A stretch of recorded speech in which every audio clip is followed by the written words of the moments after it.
What is up, everybody? Aaron here, Curls on the Rack, back again with another video, another DIY video. And please let me know in the comment section if you're sick of all these DIY videos and you'd rather I just do product reviews. I can do that too. But if I don't hear anything, I'm going to keep going with these ones. Today's video is for everybody that has a pair of power blocks that would rather have a more aesthetically pleasing knurled feel handle inside of them. Now, I do know that there is a guy on Instagram that makes these, and he has a website. I will link it down in the description. The ones he makes are really nice, but they're also pretty expensive. They're 235 bucks. I don't have that much money to spend on one, but I do have time. Now, if you're the type of person, because this project is a little involved, it's going to take you anywhere from like 3-4 hours to make these. If you are the type of person that has more money than they do time, I suggest you get those. You're good to go. But if you are the type of person who likes to, save some money and get the job done themselves, then this is the route to take.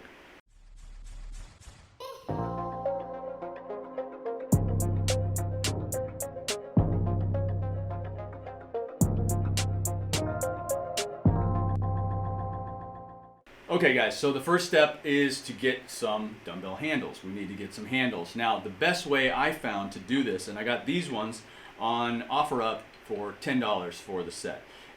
You look for a knurled handle on there with a low amount of weight, because the lower the weight, the cheaper they're going to be on there. And what you should do is, instead of going the route I went with these ones, is you should get the ones that sort of bow out in the middle, like that you would see on a standard Rogue Hex dumbbell, or tons of other companies have them too. It just feels a little bit better on your hand, the fact that it has that meat in the middle to grip onto. So if you can find those, get those ones. Okay, so the next step after you have your handles that you're going to be using are to disassemble the power block. Now, I have the Power Block Elite set here, and basically what it is you take the handle out, and there's a screw on one side, there's a screw on the other side. Take them both out, the whole thing will pull apart, all the rods and stuff will fall out, but that's all right, we'll put it back together later. Take the handle out and go ahead and measure on your handle where it needs to be cut, because we're going to have to cut the handle off. Now, unfortunately, on these ones, we have the threading on one side, and it also gets a little smaller, so I had to take an extra step. So try to get ones that are just all one piece, that they don't have the screw top that comes off. You will make it a lot easier on yourself than the route I had to take. So anyways, take a Sharpie or something, mark exactly where it is, both sides even, and once you have that, the next step is we're going to cut it. Now, you could cut this thing with a hacksaw if you really wanted to. It's going to take you forever. You can also use a jigsaw, but that's also going to take a long time.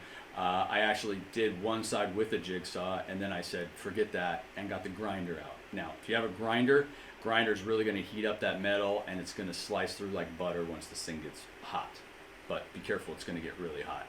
Once you do that, then you're going to make it flush. So my guess is you're not going to cut it at a perfect angle, so you're going to need to get flat on both sides, as even as possible. Doesn't need to be perfect, but because we're going to be drilling into it after this, you want to be going in straight, and you want to be having a flat top on there. Okay, the next thing you are going to need and do is you're going to need a tap and die set. That's what this is for. It's for rethreading bolts, rethreading holes.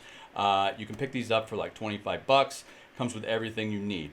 What you're going to do, and also if you have the Elite series, I'm going to have all of the bits that you need to use in the description, so you can go from there, but you may need to modify this for whatever series you have of the power blocks. So keep that in mind.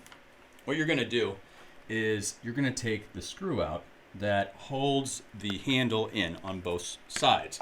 And what you're going to do is you're going to take that screw, and I'm not going to go too much of how to use the tap and die set, but I can go through the first part here. You're going to take these little guys right here, and what you do is you put them up against the threading of the bolt that you're using and see when they line up perfectly. That way you have a number on here that references what bit to use in here. And once you find out what bit you're going to be using for the hole that you're going to be making, you can go online, and there's a chart to tell you exactly what drill bit you need to use that we're going to be using in our drill press to get that hole ready to be threaded. And also, there's a ton of videos on how to use a tap and die set on YouTube, so I'll reference the one that I looked at just to make it easier for you. And once we have all that information, we're going to go ahead and we're going to be using a drill press to drill the holes on both sides of the dumbbell handle. Now, I would recommend finding the center on there. You can eyeball it pretty well. It's not that big a piece of metal. And then put in with a Sharpie a little dot on each side. Make sure you have that drill press lined up really nicely, and make sure you have that handle in a vise or something that's going to secure it.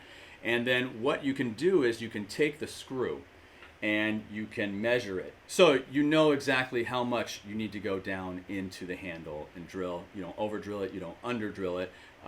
Make sure when you're going in there, you use some 3-in-1 oil just to put it on there, because metal really likes to cut very well when you use that and will grind, whatever. Anyways, just make sure you have your drill press set to the metal speed, all that stuff, low RPMs. And then what you're gonna do is you're gonna drill down, you're going to come back up, and once it gets to that mark, which is, I think these are 20 millimeters long, then you are done. Clean all that out, and then take a screw and then remove all the crap from the inside, because we don't want to be pushing all that little pieces of metal shavings down in there. We want them out when we use our tap and die. Now, once you have done that and you have your tap ready, you're going to slowly go down with the tap and die. You can see this all in the other videos on how to use it, so I'm just going to go over it very, very quickly. Once you do that, you want to go in like half to one turn, and then you want to back it out. Now, I use the toothbrush to get all the shavings out, and then you're just going to keep repeating that process, out, in, out, until you're all the way down. I recommend cleaning it out again with a tiny screw or something like that, and then do it a few more times. That thing should go in real smooth. You should be able to just spin it, and it should go all the way down to the depth. Then I would test this bolt. Make sure that you got it right, that the bolt goes in there relatively easily, and then you're done with that. Do that on all the sides, and then you are ready to move on to the next step. And I should also mention that if you are going to use the tap and die set and the drill and all that, what I would recommend doing first before you ruin the dumbbell handles is practice on some other metal. Some metal that you don't really care about. It doesn't need to be that thick, but just so you know you get the hole size correctly and also the threading correctly, whether it's thin or fine. Then you can test it with that bolt, and you'll know exactly if you're good to go. That's what I did personally, and I just didn't want to screw it up, so you might want to do that. Okay, so after you've done all that, essentially, hopefully for you, you can just reassemble it. If it fits in there perfectly, you can just reassemble the handle. Now, there are two things to think about and two things that I ran into when I did this, which was the fact that this piece, where it slides over like this, my handle, because I had the threads on there and it was a little bit less of a diameter, this thing wiggled around. So what I had to do was I had to weld it. So I added some metal to it by welding it, and then I grinded it down. So if you don't have a welder, I'm sorry. You can probably find a washer that you can bore out the middle of that will fit right on the inside of this portion, and so you can kind of fill the gap by doing that. I found that it was a little bit more difficult to drill the washers, actually holding them in a vise. So I just went this route, and then I continued to shave until it was perfect, and then it fit right through this metal piece, and so it didn't flop around at all. And here's the finished product, guys. This is what you should have, something that looks like this. I think it looks really nice in here. It's definitely more aesthetically pleasing. It functions fine. You can, do your movements, not going anywhere. So I am happy about that. I wish it was a little bit thicker because the original handle was a little bit thicker, but not the end of the world, and I think it looks better, and I'll probably just look for some other cheaper handles and then put the big meaty ones in there eventually. But I will say this handle does weigh a tiny bit more than the other handle, so if you're really nitpicky on the weight being 5 pounds and 10 pounds and all that, just something to consider. I'll put the measurements up on the screen so you can see exactly what the difference is. But this is it. Well, guys, that's it for this video. Hopefully helped you out. Hopefully maybe you're going to do this. It is going to take like 3 to 4 hours of your life, but I think it's worth it in the end to upgrade those dumbbells a little bit. So on the next video, I am going to be getting to the Titan Fitness lever arm leg press attachment, and so I'll see you then. Peace.